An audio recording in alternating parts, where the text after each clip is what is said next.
of Russia Federation.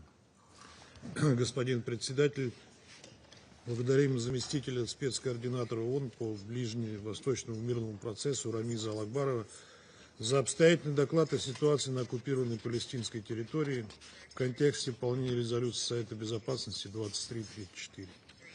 К сожалению, как ясно из вашего доклада, поводов для оптимизма у нас как не было, так и нет. Резолюция не только не выполняется, но и откровенно нарушается. Обнародованные в середине августа планы руководства Израиля по реанимированию плана застройки поселениями зоны И-1 на западном берегу ставят под угрозу перспективы двухгосударственного решения. В случае реализации этой задумки стоимостью в $1 миллиард, предполагающей возведение 3412 жилищных единиц и строительство новых дорог и инфраструктурных объектов, СБРИ будет поделен на две части. Восточный Иерусалим будет отрезан от остальной части палестинской территории. Точнее всего, намерение сторонников такого плана описал израильский министр финансов Бецалель Смотрич, который не без гордости сказал: это похоронит идею палестинского государства.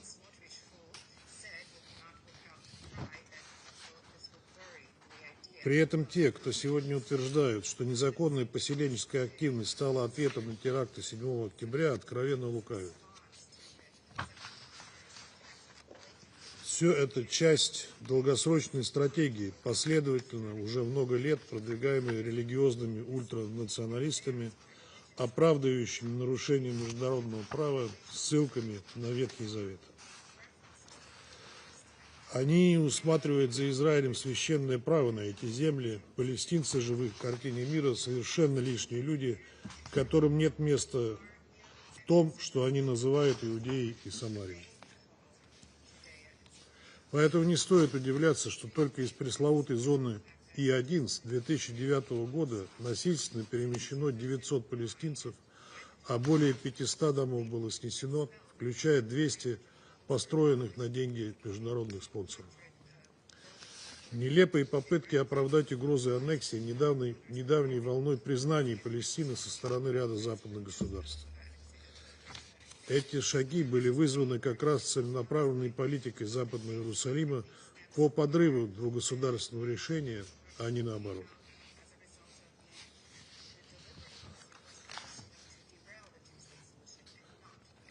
Господин председатель, планы по строительству новых поселений были бы невозможны без опоры на фанатично настроенных колонистов, готовых к любому насилию в отношении палестинского населения. Не следует заблуждаться и думать, что они действуют сами по себе. Поселенцы получают безоговорочную поддержку со стороны властей. Израильские правоохранительные органы либо закрывают глаза на их преступления, либо принимают в этом участие. Более того, миллионы долларов выделяются правительством Израиля на обеспечение и вооружение поселенцев с тем, чтобы они изгоняли палестинцев со своих земель. Россия решительно осуждает незаконное строительство поселений на ОПТ, насилие со стороны экстремистски настроенных колонистов, а также разжигающую рознь риторику. Требуем от Израиля вернуться к неукоснительному выполнению резолюции Совета Безопасности 2334 и отказаться от дальнейших планов по аннексии СБРИ. На прошлой неделе международное сообщество ясно продемонстрировало непоколебимую приверженность двухгосударственному решению как на международной конференции высокого уровня, так и в выступлениях в ходе общеполитической дискуссии. И президент Соединенных Штатов Дональд Трамп в ходе встречи с высокопоставленными делегатами из ряда арабо-мусульманских государств на полях недели высокого уровня для обсуждения ближневосточного урегулирования подчеркнул, что не позволит Израилю аннексировать Западный берег. Хочется надеяться, что за этими словами последуют конкретные действия. Подключение Вашингтона к международным усилиям по разрешению застарелого палестино-израильского конфликта на известной международно-правовой базе жизненно необходимо для того, чтобы обернуть вспять разворачивающуюся у нас на глазах трагедию. Ведь именно безоговорочная американская поддержка до настоящего момента позволяла Израилю творить что угодно, не неся за это ответственности. Как показывает исторический опыт, Западный Иерусалим шел на мирные договоренности лишь тогда, когда в Белом доме находился сильный и принципиальный лидер, готовый на смелые решения ради достижения мира. Рассчитываем, что нынешняя американская администрация действительно приложит необходимые усилия и остановит противоправные действия Израиля. Господин председатель, позиция России по палестино-израильскому регулированию носит принципиальный характер и не подвержена конъюнктурным политическим колебаниям. Последовательно выступаем за немедленное, безусловное и повсеместное прекращение огня, освобождение заложников и насильственно удерживаемых лиц, обеспечение безопасного и беспрепятственного гуманитарного доступа в соответствии с известными руководящими принципами, перезапуск мирного процесса на общепризнанной международно-правовой основе с центральной двугосударственной формулой, обеспечивающей защиту фундаментальных прав палестинцев на самоопределение и возвращение их справедливых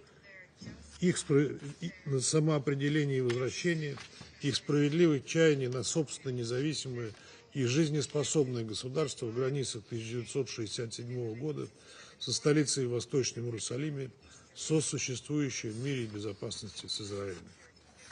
Палестинцы заслуживают своего государства не меньше, чем израильтяне. Соблюдение их прав – единственный возможный выбор для любого ответственного члена международного сообщества. Игнорирование этого наносит прямой вред самому Израилю, заинтересованному в надежном обеспечении собственной безопасности. Решить эту задачу за счет интересов палестинцев и арабских соседей Израиля не получится.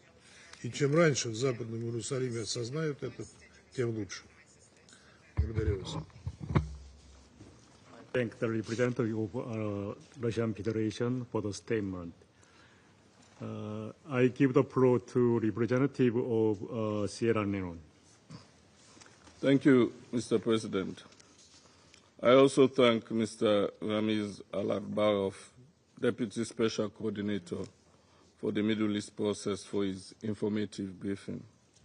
I welcome the participation of the representatives of Israel and Palestine in this meeting. This briefing on the implementation of Resolution 2334 reminds us of our shared responsibility to ensure that Security Council resolutions are not mere words on paper, but instruments of peace, security, and above all, the protection of civilians.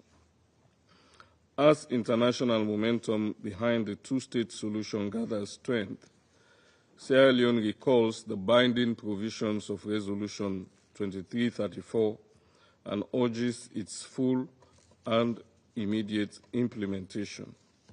Mr. President, across the Gaza Strip and the West Bank, civilian casualties continue to rise daily, and international humanitarian law continues to be violated.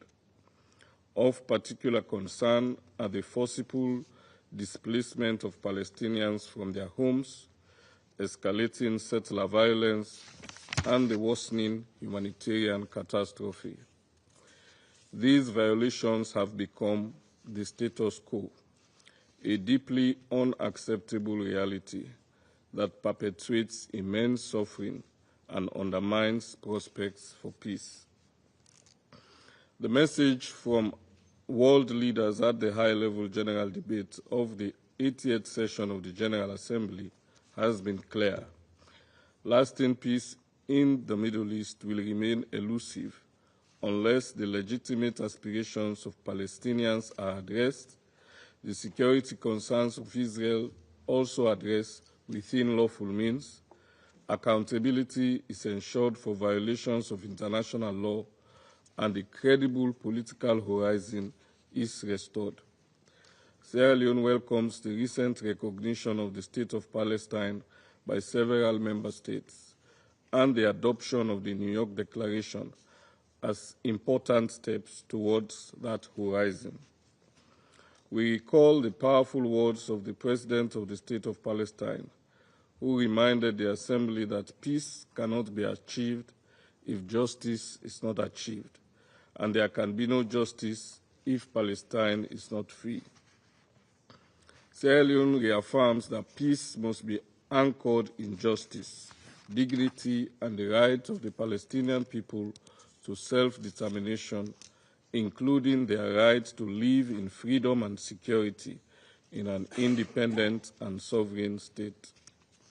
Mr. President, actualizing a just and lasting peace requires a comprehensive approach grounded in international law and the full implementation of all relevant provisions and resolutions, including Resolution 2334. In this regard, we highlight key provisions that remain central to improving the situation on the ground. First, Israel must fulfill its obligation to protect civilians in times of conflict. Civilians in Gaza must be shielded from indiscriminate bombardment, and Palestinians in the West Bank must be protected from settler violence, intimidation, and forced displacement. We are gravely concerned by the recent attack in the Nusrat refugee camp and call on Israel to exercise maximum precaution to avoid civilian harm. Perpetrators of settler violence must be held accountable. Likewise, all hostages held by Hamas must be released immediately, unconditionally, and in safety and dignity. Second, Israel must immediately and completely cease all settlement activities in the occupied Palestinian territory. The continued expansion of settlements, including the approval of new projects at unprecedented rates, undermines the viability of the two-state solution. As the Resolution 2334 makes clear, settlements have no legal validity and constitute a flagrant violation of international law. Sierra Leone echoes the General Assembly and the International Court of Justice in affirming that such policies must cease without delay. Third, all parties must act in accordance with international law, including international humanitarian law, and take urgent steps to de-escalate tensions. We call on them to refrain from incitement, provocative actions, and inflammatory rhetoric. Above all, they must ensure unimpeded and safe delivery of humanitarian aid. We support the New York Declaration's call for the immediate, unconditional, and sustained delivery of humanitarian assistance at scale, the opening of crossings, and the protection of relief workers. No civilian, especially no child, should die from starvation, malnutrition, or preventable disease.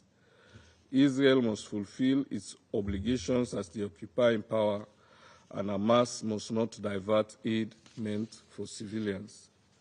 Fourth, we reiterate the resolution's call for intensified and accelerated international and regional diplomatic efforts aimed at achieving without delay a comprehensive, just, and lasting peace. The New York Declaration's vision of a concrete, time-bound, and irreversible step toward an independent, sovereign, and democratic state of Palestine, living side by side with Israel in peace and security, must guide renewed political engagement. The international community must work towards an immediate and permanent ceasefire, the release of all hostages and detainees, and the launch of a credible political process that resolves all final status issues and ends the occupation. Mr. President, Sierra Leone condemns all violence against civilians, whether committed by state or non-state actors. We share the conviction expressed in the New York Declaration that war occupation, terrorism, and forced displacement will not bring peace or security. Only a negotiated political solution that respects the sovereignty, security, and dignity of both peoples can deliver lasting peace. In closing, we reiterate that peace is not beyond reach. It requires courage, justice, and commitment from all parties to end the occupation, end the violence, and recommit to the principles of coexistence and mutual recognition. Full adherence to Resolution 2334 and the spirit of the New York Declaration would be an essential first step towards that future. I thank you. I thank the representative of Sierra Leone for the statement. Now I give the floor to the representative of the United States. Thank you, Mr. President. Thank you, Deputy Special Coordinator Alakbarov, for your briefing. Unfortunately, colleagues, today's meeting is yet another example of this Council's obsessive focus on Israel. This is the second time in less than a week that this Council has met on this subject. As I noted then, there have been more than 80 meetings on Israel since October 7th. This constant drumbeat of meetings only distract from and unfortunately undermine the serious work needed to address issues of international peace and security, including the United States' efforts to free all 48 hostages who remain in Hamas's captivity right now as we speak. Our work to bring this war to an end and to give Gaza and the Palestinian people a future free from Hamas. Resolution 2334, the ostensible focus of today's briefing, is a fundamentally flawed resolution. It wrongly delegitimizes Israel, including by denying the reality that Jerusalem is its lawful capital. Resolution 2334 exemplifies the outmoded thinking that has led to failure after failure in Middle East diplomacy. Every 3 months, this Council considers the implementation of 2334 by rote. This is in addition to the regular monthly briefing and the quarterly general debates on the Middle East, which focus almost entirely on Israel. And so this constant drumbeat of meetings continues to distract from doing the actual work. Doing the actual work, colleagues, that many pressing threats to international peace elsewhere around the world so sorely need. So perfunctory briefings like this one today do nothing to end the conflict or bring the war to a close. The United States continues to work tirelessly to free all 48 hostages and end the war. President Trump just last week told the General Assembly that empty words do not solve wars. Action does. Action does. President Trump just this last week hosted a key meeting with the leaders of Arab and Muslim majority states to coordinate the day after planning for Gaza. Not only is he putting real plans on the table to end the war and free the hostages and stop the suffering, but he's already putting plans forward for the day after to make sure this never happens again. We cannot repeat ourselves. We cannot. The definition of insanity is to continue to repeat this year after year. Colleagues, if we want to end the war, we need to place accountability where it belongs, with the terrorist organization known as Hamas. The United Nations has yet to designate Hamas as a terrorist organization, even as it holds 48 hostages in horrific conditions, which will include, by the way, the remains of 2 American citizens, Ite Chin and Omar Nutra. Hamas has made these hostages dig their own graves on camera. All of us desire peace, colleagues. all of us desire peace, but we should be united by one message for Hamas: release the hostages now and end this war. Hamas bears absolute responsibility for the ongoing war in Gaza. Hamas began a war on October 7, 2023, with a massacre of innocent people, including women, children, and the elderly. Unfortunately, while Israel has accepted the negotiators' proposals, Hamas has repeatedly rejected these reasonable offers to make peace. Now, as if to encourage continued conflict, members of this body rewarded Hamas for its horrible atrocities, including October 7th, by unilaterally recognizing a Palestinian state. Hamas sees actions like that as winning, and as a win for them, and as a reward for their horrific actions. So rather than reward Hamas, this Council and all member states should pressure it to end the bloodshed, disarm, and give the people of Gaza a chance for a peaceful life. It is time to stop repeating this failed approach. President Trump's approach of peace through strength has yielded historic accomplishments in a very short amount of time. In his first term, he brought peace, prosperity, and regional integration through the historic Abraham Accords. Earlier this year, this administration negotiated a ceasefire that freed many hostages. And by holding Hamas accountable, we can free the hostages and end this war. The United States will continue to work on improving the humanitarian situation on the ground, supporting the Gaza Humanitarian Foundation as it delivers life-saving aid to those in need without empowering the terrorists.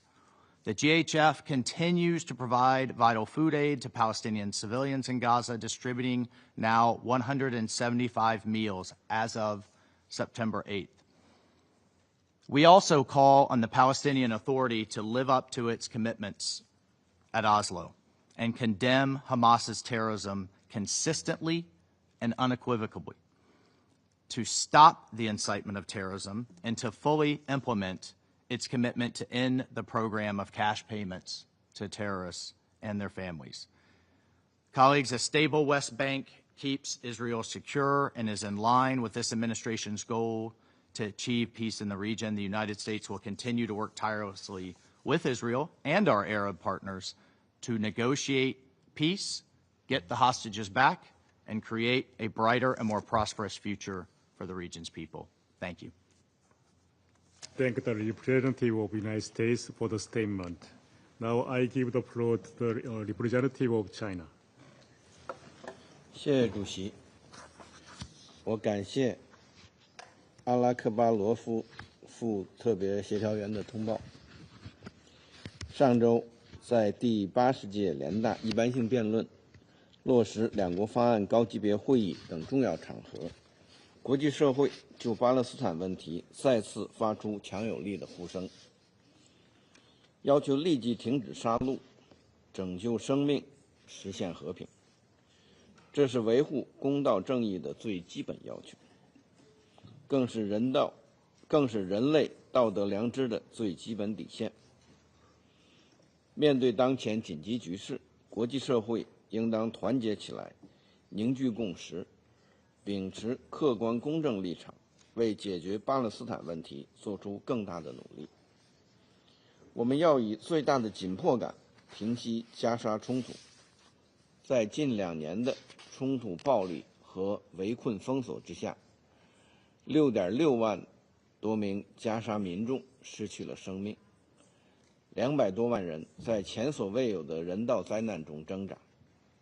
当前，以色列执意推进接管加沙城的计划，每天都有大量无辜平民丧生。中方重申，袭击平民和民用设施不可接受，把人道物资武器化不可接受，违背国际法和国际人道法不可接受。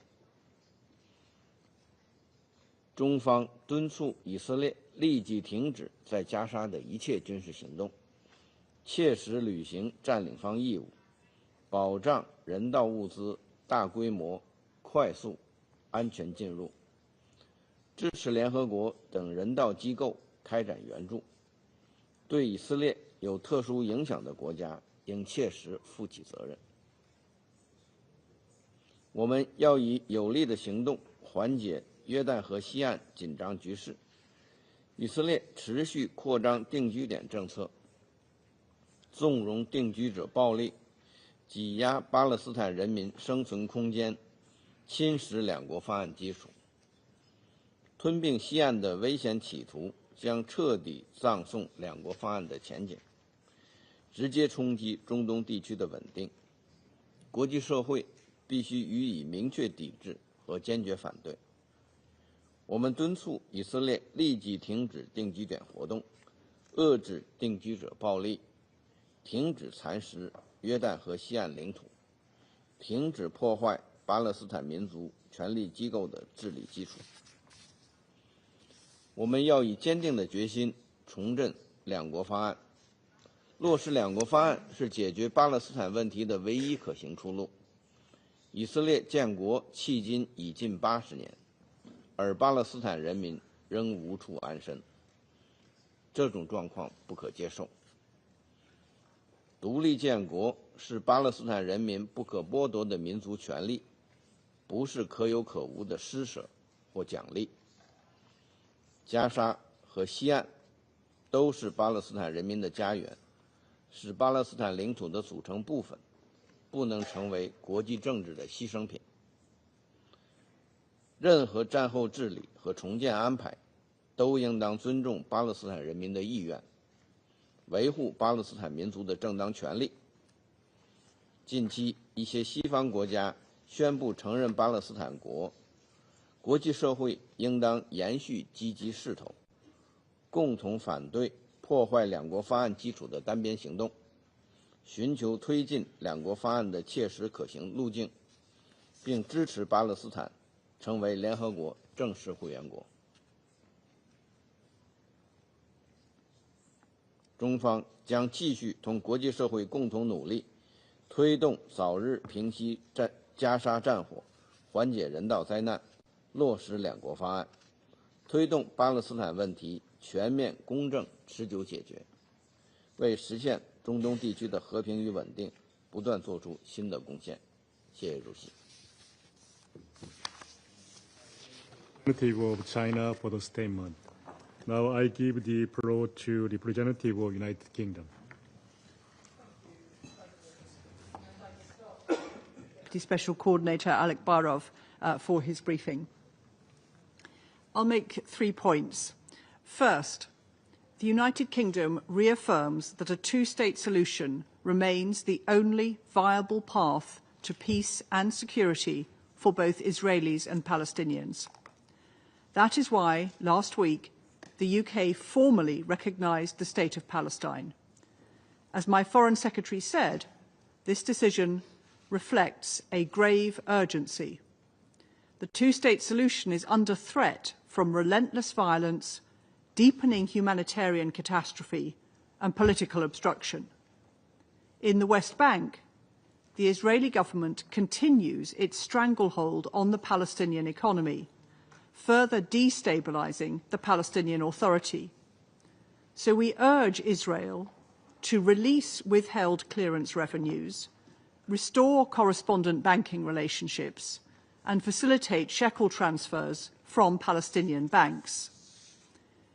We also repeat our calls on Israel to halt the expansion of illegal settlements, including the E1 plans, and act decisively against extremist settler violence. Like others in this Council, we reiterate that Israeli annexation of the West Bank cannot be allowed to happen. Second, the humanitarian crisis in Gaza is intolerable. Civilians continue to face famine, destruction, and displacement on a scale that defies description. Since the 1st of September, 4 hospitals in northern Gaza have been forced to close, and clinics, including those of the Palestinian Medical Relief Society, continue to be struck by Israel. Israel must protect the healthcare sector in line with its obligations under international law. Last week, doctors who had worked in Gaza described to me the awful challenge of trying to save lives in conditions of destruction and with medical equipment and food withheld. So we continue to call on Israel to let in aid without restriction, including fully reopening the King Hussein Allenby Bridge. We also urge Israel to allow international media access to Gaza in line with the principles of press freedom. Third, as my Foreign Secretary said, recognition must be a spur, not a substitute, for urgent action. We desperately need a ceasefire, the release of all hostages, and a huge surge in humanitarian aid. The hostages and Palestinians in Gaza have known only death and misery for the past 2 years. We commend the tireless efforts of the US, Qatar and Egypt to try to end this cycle of violence. The UK is ready to build on the positive momentum from last week's two-state solution conference and to play our part in securing a deal to provide a better future for Israel, Palestine and the region. I thank you. I thank the representative of United Kingdom for the statement. And now I give the floor to representative of Somalia. Thank you, Mr. President. Allow me to begin by extending our gratitude to Mr. Alak Barov, Deputy Special Representative Coordinator, Resident Coordinator at the Office of the UN Special Coordinator for Middle East Peace Process, for his comprehensive and deeply troubling briefings on the implementation of the Security Council Resolution 2334. Nearly 10 years after its passage, the Council's requirements remain unmet and in several critical respects are being actively disregarded. The ongoing expansion of Israeli settlement constitutes a clear breach of international law and remains a central impediment to the peace process. Over the past year, Israeli planning authorities have advanced or approved almost 10,000 new housing units in the occupied West Bank, including East Jerusalem, and have proposed recognizing 22 additional settlement and outposts actions that deeply undermine the prospect of a viable and continuous Palestinian state. The resumption of a formal land registration in Area C, suspended since 1968, further entrenches settlement growth and increases the risk of unlawful sovereignty claims over occupied territories. Israel must stop the expansion of its illegal settlement on E1 zone. Furthermore, the demolition of over 450 Palestinian-owned structures and the displacement of nearly 600 people sharply highlight the trends that urgently need to be reversed. The recent report from the Office of High Commissioner for Human Rights has identified more than 150 business enterprises, both Israeli and international, that are supporting the sustaining these illegal settlements. Such involvement complicates the occupation and presents a significant ethical and legal concerns. The recent report of the Office of High Commissioner for Human Rights findings should inform the actions of the government and businesses alike, ensuring that they do not contribute on ongoing violations and breaches of international law. Mr. President, the humanitarian crisis in Gaza are catastrophic. Since the collapse of the ceasefire on March 18, more than 2 million people are facing a man-made famine, as confirmed by the Integrated Food Security Phase classification, a direct consequence of the ongoing blockade on aid. The hostilities have become intolerably severe, resulting in the death of at least 5,400 Palestinians and injuries to more than 70,300 others during this period. We pay solemn tribute to the United Nations personnel in Gaza, 323 of whom have lost their lives since October 7, including 43 in the last quarter alone, the highest toll of humanitarian workers in the UN history. Their dedication and sacrifices pursuit of humanity and dignity and will not be forgotten.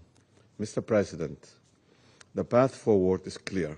First, an immediate permanent ceasefire is essential to halt the bloodshed and avert the further famine. Somalia recognizes and appreciates the mediation effort led by Qatar, United States, and Egypt, and urges all parties and the broader international community to intensify efforts to achieve a sustained cessation of hostilities. Second, Israel must fulfill its obligation under international law and ensure the rapid and unembedded delivery of humanitarian and commercial goods into Gaza. Starvation of civilians as a method of warfare is strictly prohibited and represents a grave violation of international law. We also call for an immediate and unconditional release of all hostages and those arbitrarily detained. Third, Somalia underscores the necessity of reviving a credible, inclusive political process aimed at addressing the root cause and achieving a just and lasting peace. In that regard, our commitment to a sovereign and independent Palestinian state must be reaffirmed, and with Al-Quds al-Sharif as its capital, we welcome the recent declaration by an increasing number of states recognizing Palestine as a state, and we emphasize the importance of Palestine attaining full membership in the United Nations. The international community must act decisively to end the occupation and support Palestinian unity and governance, both of which are essential for a just and lasting peace. I thank you. Thank the representative of Somalia for the statement. Now I give the floor to the representative of Denmark. Let me also thank Deputy Special Coordinator Alak Barov for his briefing. Mr. President, 1 week ago, world leaders convened for the high-level conference on the two-state solution. The vast majority reaffirmed their unwavering support for the lasting peace and the two-state solution. In the midst of this dark chapter in the Israeli-Palestinian conflict, we saw a glimpse of hope, of momentum that we must dare to build on. This is why the Foreign Minister of Denmark announced last week that the keys to recognition of a Palestinian state will no longer lie in the hands of the Israeli government. The Palestinians themselves must become masters of their own destiny. Denmark welcomes the commitments made by President Abbas regarding democratic reform and condemnation of Hamas, confirming that they can have no role in Gaza. It's crucial that we seize this momentum to move forward on these commitments towards a viable and democratic Palestinian state. However, the two-state solution is at a critical junction. It's challenged by Israel's direct opposition to its realization, by the expansion of illegal settlements, and by threats to annex the West Bank and Gaza. Since our last briefing in June, Israel has approved the E1 settlement plan, a plan that will, if implemented, gravely undermine the two-state solution. Denmark strongly condemns this decision and urges Israel to halt any such attempt. We continue to see new expansions of settlements, widespread settler violence, forced displacement of local communities, and demolition orders of Palestinian-owned structures, including in East Jerusalem. Denmark's position is clear. We firmly condemn all of these actions and policies. Israeli settlements are a clear violation of international law, and they make it virtually impossible to form a connected and viable land for a future Palestinian state. Mr. President, there must also be concerted efforts to support the Palestinian Authority and its commitment to reform. Denmark remains greatly concerned by the PA's deteriorating financial situation. We have recently joined the Emergency Coalition for Palestine and have allocated approximately $8 million in additional support. We have also been at the forefront of EU support for capacity building and reform of the Palestinian authorities. We call on Israel to urgently release the withheld tax revenues it collects on behalf of the Palestinian Authority and to renew the bank agreement. Mr. President, next week we are marking a devastating anniversary. We will never forget the brutal terror attack by Hamas on 7 October 2023. Just little over a week ago, another attack at the Allenby crossing, which we strongly condemn. But there can be no justification for terrorism, nor for the despicable maltreatment of the hostages. We have consistently stressed that Israel's response must be exercised in compliance with international law, including international humanitarian law, and we are now seeing that Israel's actions go far beyond self-defense. A man-made famine is unfolding. Denmark is deeply concerned by the catastrophic humanitarian situation in Gaza, and it's deeply troubling that we now see reports of reduced, not improved, humanitarian access. We urge the government of Israel to provide authorization for international NGOs' operations in the OPT. They should not be forced to leave at a time when their services are needed more than ever. Mr. President, in closing, despite opposition and cynicism, last week provided new hope for a peaceful future for Israelis and Palestinians. For years, weapons and violence have spoken. Now is the time to implement the Resolution 2334 and for international law to prevail. Denmark remains committed to playing our part. I thank you. I thank the representative of Denmark for the statement. Now I give the floor to representative of Guyana. Mr. President, I thank Deputy Special Coordinator Ramriz Alakbarov for presenting the report of the Secretary General on the implementation of Security Council Resolution 2334. It is deeply alarming that Israel not only fails to comply with the provisions of the resolution, but also continues to take active steps that directly violate its provisions.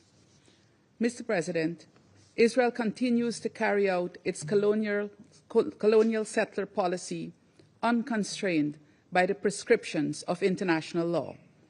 This approach is particularly unsettling because of the implications for the achievement of an independent Palestinian state and the prospects for the termination of the Israeli occupation. This policy is evidenced by Israel's continued and systematic approval of new settlements in the occupied West Bank, increasingly shrinking the space pertaining to the Palestinian territory. The approval of the E1 settlement plan and Israel's determination to go forward with construction in the area is an extremely significant development that should not be met with silence from the Council. Advancing this plan would further fragment Palestinian communities and seriously undermine the aspiration for a contiguous Palestinian state. Israel itself has declared that the Palestinian state is being, and I quote, erased not by slogans but by deeds, end quote. The response to this daring declaration by the occupying power and all other illegalities in the occupied Palestinian territory must be met with strong, decisive, and strategic action. Guyana therefore calls on fellow Council members to uphold the collective obligation to ensure that Israel complies fully with Resolution 2334. Israel's colonial settler policy is further evidenced by the settler attacks on Palestinians in the occupied West Bank, including East Jerusalem. Settlers also vandalize public infrastructure, including water networks and healthcare facilities. These acts are carried out under the watchful eyes of the Israeli security forces, who do nothing to stop them, but are quick to react by assaulting Palestinians who resist the unjust and illegal actions of settlers.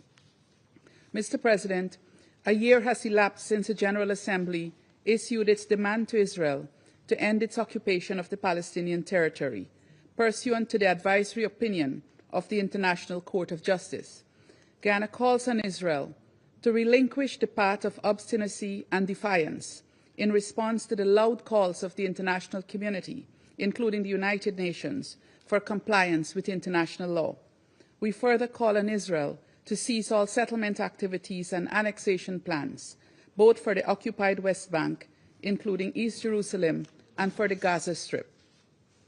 Mr. President, Guyana is deeply disturbed by Israel's intransigence in persisting with its genocide of Palestinians in Gaza.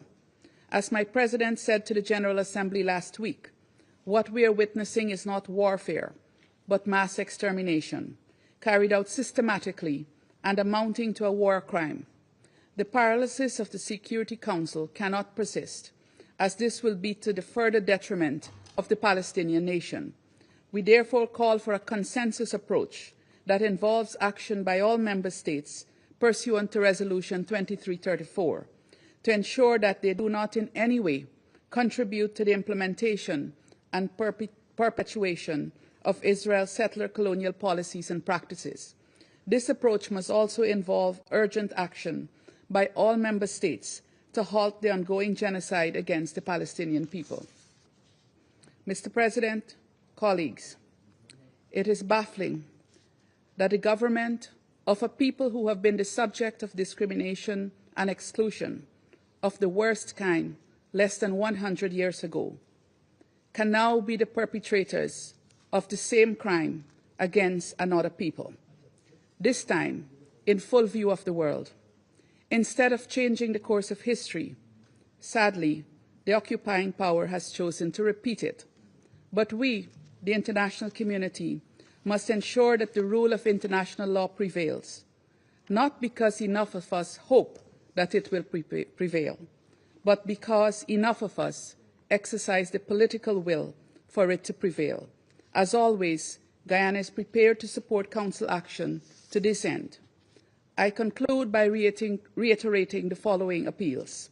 First, Guyana stresses the need for an immediate, unconditional, and permanent ceasefire in Gaza, for the cessation of Israeli settlement policies and practices in the occupied West Bank, including East Jerusalem, and for the cessation of violence against Palestinian civilians in the occupied West Bank. Second, Guyana urges that steps be taken to rapidly improve the humanitarian situation in Gaza. We call on the Israeli authorities to allow humanitarian access in all parts of the Strip, to lift restrictions on the types of supplies allowed in, and to allow the UN and humanitarian partners to fully resume their operations. The situation of famine in Gaza can and must be reversed. Third, we call for the immediate and unconditional release of all hostages who continue to be held in Gaza by Hamas and other armed groups. Likewise, we call for the release of Palestinian civilians, including children, who are detained in Israeli prisons without charge. Mr. President, Guyana remains unwavering in its support to the Palestinian cause and the implementation of the two-state solution. We remain ready to work with the Council and the wider UN towards this end and are particularly encouraged by the many demonstrations of solidarity with the Palestinian people during High-Level Week. We believe that there is great international momentum and commitment to resolving the question of Palestine with urgency, and we, the members of the Security Council, must collectively take full advantage of this momentum. I thank you. I thank the representative of Guyana for the statement. Now I give the floor to the representative of France. Merci, Monsieur le Président. Monsieur le Président, je remercie Monsieur le coordonnateur spécial adjoint pour le processus de paix au Moyen-Orient, Monsieur Ramiz Alakbarov, pour son exposé. La question israélo-palestinienne est au cœur des tensions de la région depuis des décennies, et il est du devoir de ce Conseil de la traiter sans relâche. Dans une semaine, nous commémorerons le sinistre anniversaire des 2 ans des attaques terroristes commises par le Hamas le 7 octobre 2023 et des prises d'otages qui s'en sont suivies. Actes barbares, d'ampleur inégalée, qui ont ébranlé par leur sauvagerie Israël et la conscience du monde. La France réitère sa condamnation sans équivoque des crimes odieux commis par le Hamas. Notre priorité absolue demeure la conclusion d'un cessez-le-feu immédiat et permanent et la libération sans condition de tous les otages. Mais voici aussi 2 ans que notre Conseil se réunit vainement pour appeler au cessez-le-feu et à l'accès humanitaire sans restriction pour tous les habitants de Gaza. Les offensives israéliennes en cours à Gaza n'ont plus de logique militaire. La France réitère sa condamnation de leur extension et de leur intensification. La tragédie des Palestiniens de Gaza a trop duré. Cette guerre destructrice ne doit pas nous faire oublier les dangereuses dynamiques à l'œuvre en Cisjordanie. À cet égard, je souhaiterais rappeler 3 points d'attention majeurs pour la France. Tout d'abord, la validation par Israël du projet de colonie E1 à l'est de Jérusalem.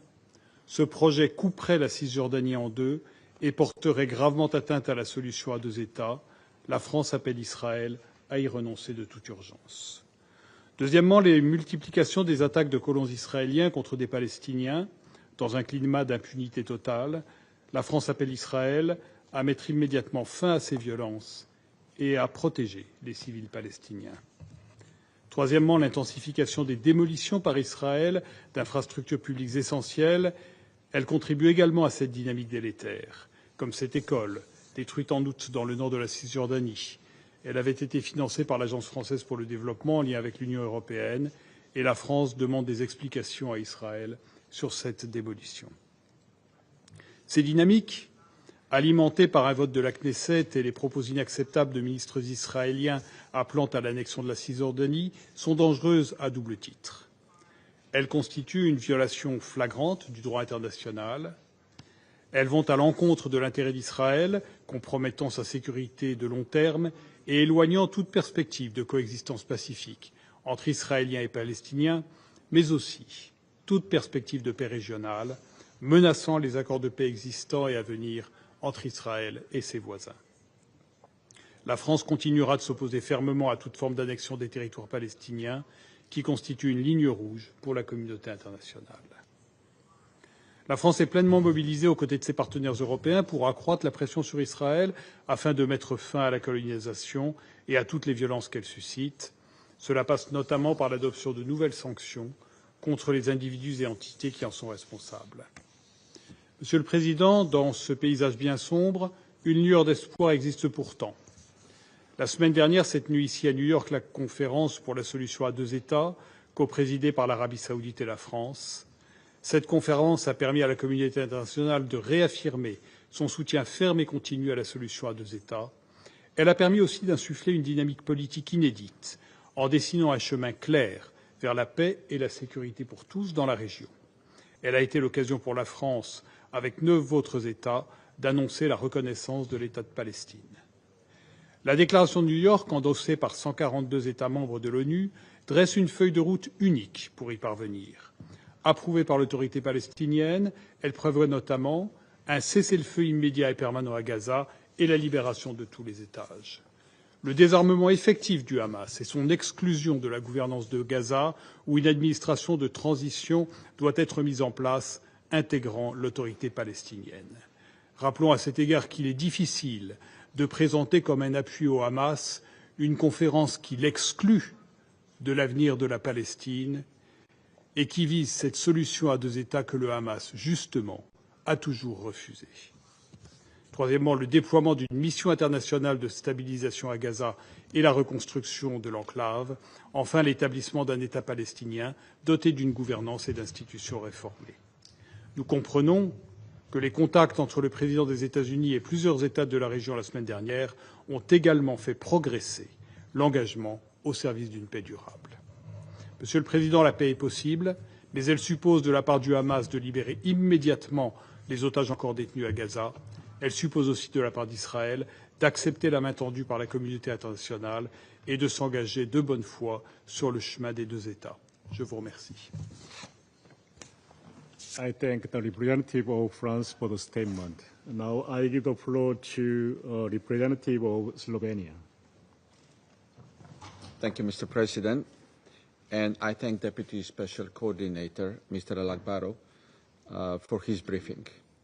Unsurprisingly, the briefing paints a grim picture of a dangerous trajectory of the conflict.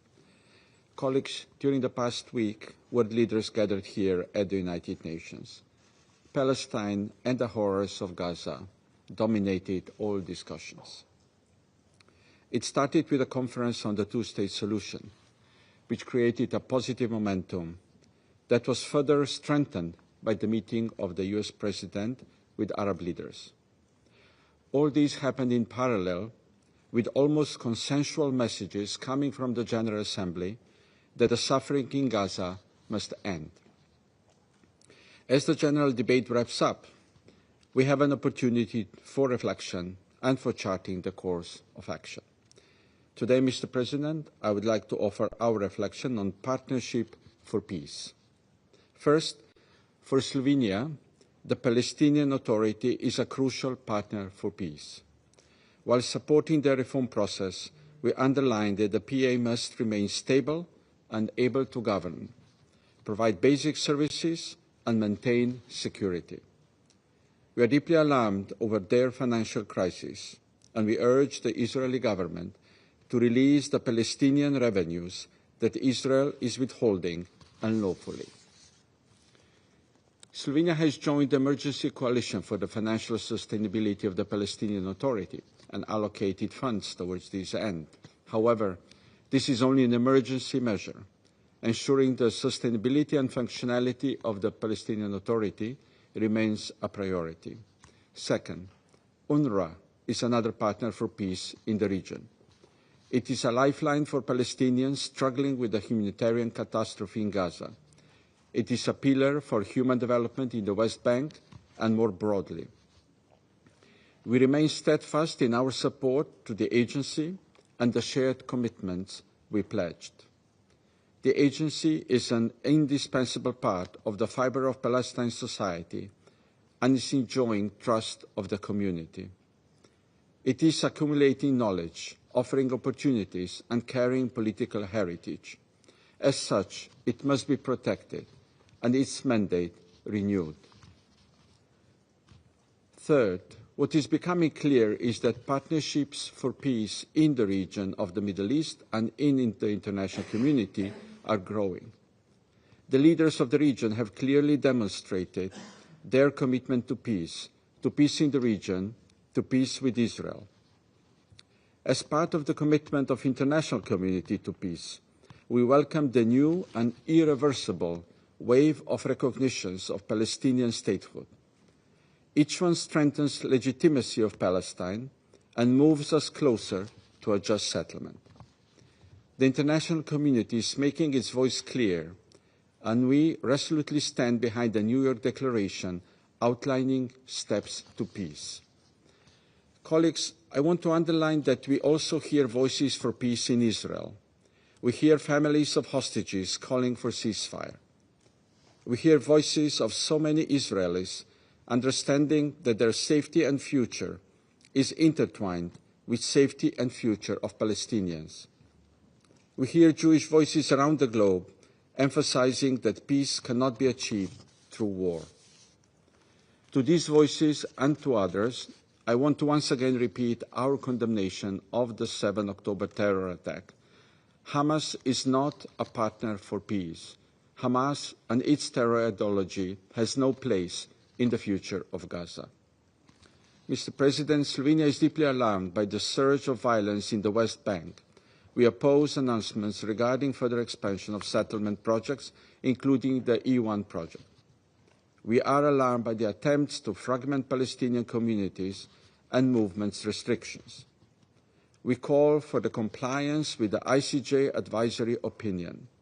We call for an end to the occupation. Slovenia has taken concrete measures against settlements, as well as against the war in Gaza. Our position on it has equally been clear, and I repeat our call for an immediate, unconditional and permanent ceasefire, the unconditional and dignified release of all hostages, and for unhindered humanitarian assistance in Gaza in line with humanitarian principles. Thank you. The representative of Slovenia for the statement. Now I give the floor to representative of Panama. Gracias, señor presidente. Me complace, en primer lugar, dar la más cordial bienvenida a los nuevos representantes permanentes de la República de Corea y de Estados Unidos, y a la vez aprovechar para hacer un merecido reconocimiento y felicitar a todo el equipo de la misión de Corea por su admirable gestión en la presidencia del Consejo durante este mes de septiembre. Panamá agradece al señor Alakbarov, coordinador especial adjunto para el proceso de paz del Oriente Medio, por su presentación, cuyo sombrío contenido no debe ni puede sorprendernos. De igual manera, saludamos a la presencia de las delegaciones de Israel y el Estado Observador de Palestina, que nos distinguen con su participación. La resolución 2334 de 2016 reafirma principios fundamentales para alcanzar la anhelada paz al prolongado conflicto israelí-palestino, la inadmisibilidad de la adquisición de territorio por la fuerza, la ilegalidad de los asentamientos y la urgencia de alcanzar una solución política.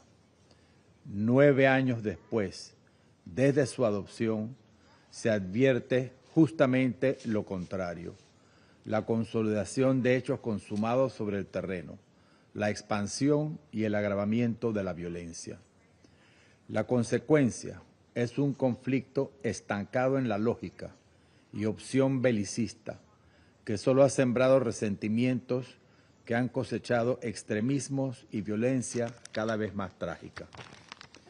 Gaza es hoy la evidencia más cruda de lo que ocurre cuando se posterga una solución política y se normaliza la violencia y los extremismos.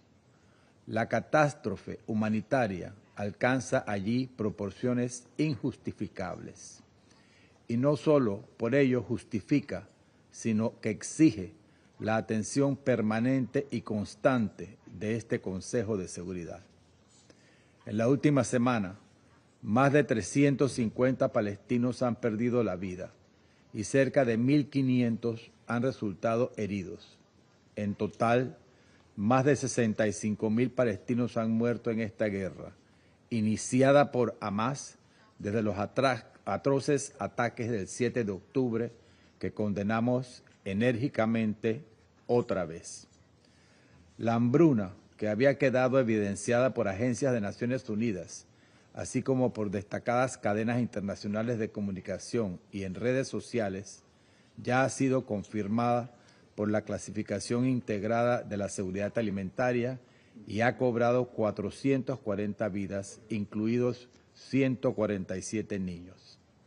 El cierre del cruce de Sikkim, al norte de la franja, desde el 12 de septiembre, ha reducido en 50.000 comidas diarias la asistencia, una fracción mínima frente al hambre desbordada. Mientras la UNICEF ha advertido que los niños están literalmente desfalleciendo ante nuestros ojos.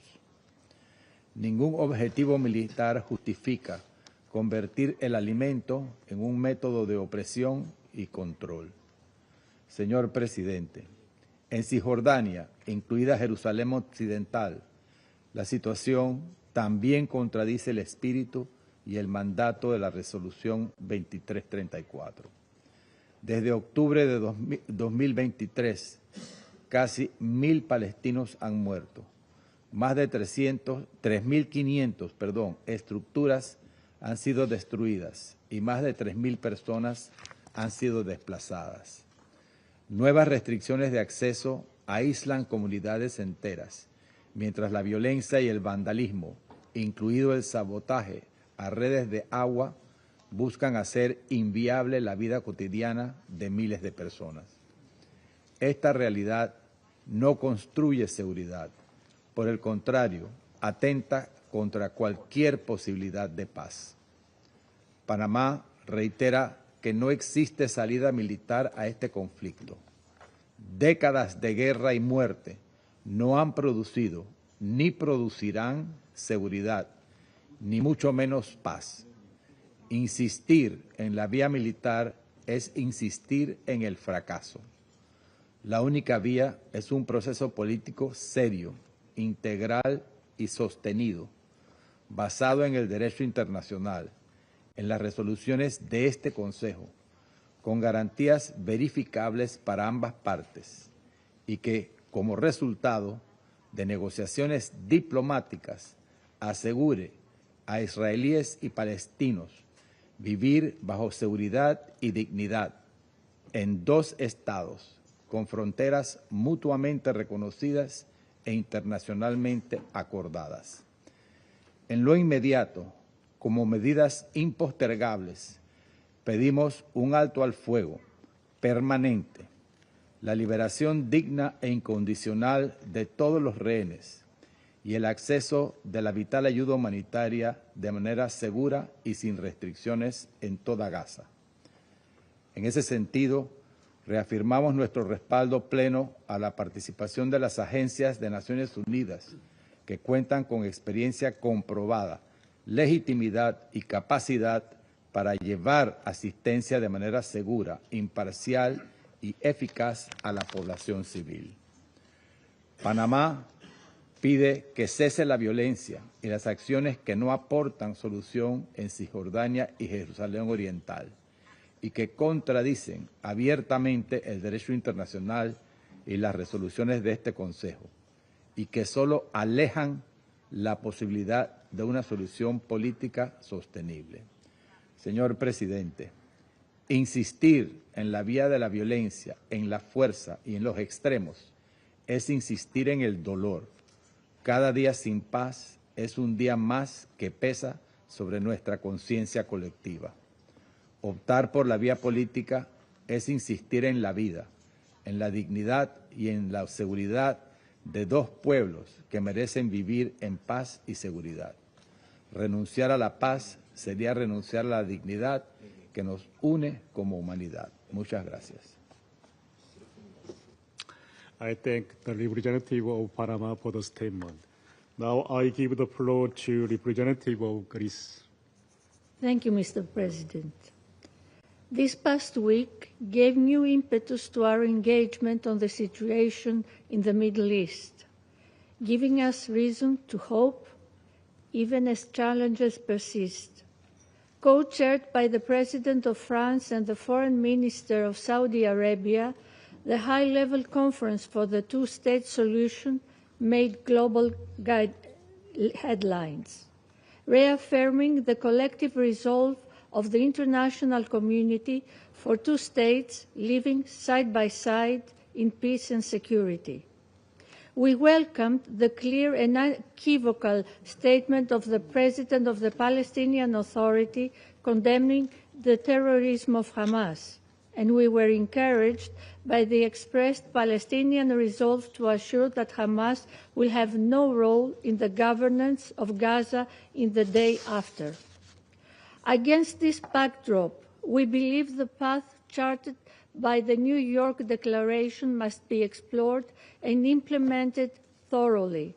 Of course, challenges remain grave. Recent settlement expansion and settler violence in the West Bank, including against Christian communities, is a cause for equally grave alarm and further impair the prospects for peace. They need to stop now. In particular, announcements on the construction of additional settlements in the E1 area are of profound concern.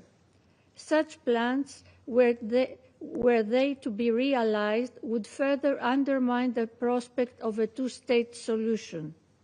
Mr. President, the humanitarian situation remains grave in Gaza.